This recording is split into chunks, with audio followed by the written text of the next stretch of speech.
Relationship Violence, by Michael Goshen, www.trcb.me/Michael. There are many different dangers of relationship violence. The first one is verbal or emotional abuse. This would be if one partner insults, makes fun of, controls, bosses around, and/or makes threatening comments or gestures to the other partner. Another form of relationship violence is physical violence. An example of this would be if one partner pinches, slaps, shoves, punches, grabs, or hits the partner in an undesired manner.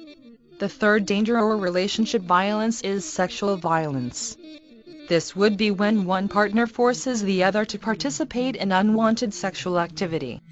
It is common for two or more types of relationship violence going on at once. This type of abusive relationship can happen to people of any age, gender, class, or race. Relationship violence is more common than most people think. People who are being abused will not normally talk about it. There are many reasons for people who are being abused not to talk about it. One reason might be they don't realize they are being abused. Most of the time this is true in the early stages of abuse is limited to emotional and verbal abuse. Another reason an individual might not realize they are being abused is they might come from a violent home. To someone who grew up in a violent home it would seem like normal behavior to them. Some people may think that they are just imagining the relationship violence. With this idea most people will think that it is an isolated incident and won't happen again. Your article could be in this broadcast. Visit trcb.com to find out how. The individual might be very attracted to and in love with the abuser.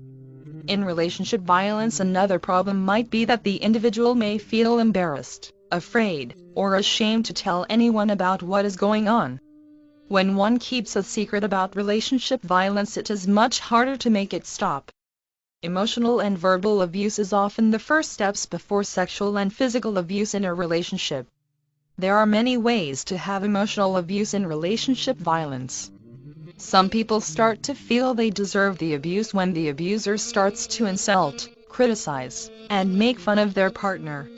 When one's self-esteem is being attacked they might start to believe their abuse is deserved. In relationship violence it is not always easy to see if that individual is going to be violent towards you. One may be attracted to the abuser's better parts and characteristics. If one knows what to look for they may be able to pick up on hints of violent behavior and avoid the relationship before it starts. Sometimes people are more likely to initiate relationship violence when they seem jealous when you talk to or go out with other friends. Another sign can be when one's partner gets angry over small things, or throws or breaks things when angry. Another danger behavior can be when one's partner may want to control the way you wear your hair or dress. Another behavior that may lead to relationship violence is when one's partner says they are inadequate, wrong, stupid, or crazy when they disagree with your opinion. Another warning sign may be if one's partner is always planning where they are going or what they are doing together. Another sign may be alcohol abuse or drug abuse. Sometimes people think that they deserve the relationship violence that is going on in their lives. Remember, no one ever deserves abuse of any kind, be it emotional, psychical or sexual. It is normal in a relationship to have conflict.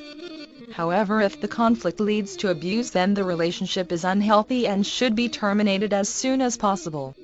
The number one way to see there is relationship violence or prevent it from happening is to have self-respect. There are many ways of getting help when relationship violence occurs. The first way is to tell someone you trust. Getting help can be easier with support. Getting someone you trust may be hard. Getting help from a law enforcement official or medical care provider may be the smart route. Calling a crisis center or hotline may also be a good option. The crisis centers and hotlines can provide one with information to get one out of relationship violence. Another way to get help is through counseling. Most counseling centers have good support groups or individuals to help with people who are victims of relationship violence. These counseling centers may also be good places to help abusers out of their cycles of violence. Remember that violence is against the law and calling law enforcement officials for help may be necessary. Overall, the key to avoid or get out of relationship violence is self-respect. Self-respect is always a good and healthy thing to have for anything in life, especially relationships. While passionate about psychology, Goshen's passions have led him to be a pioneer with TRCB. With TRCB, he is one of the original subject matter experts SME, as well as being foundational with the TRCB team in video creation on numerous fronts.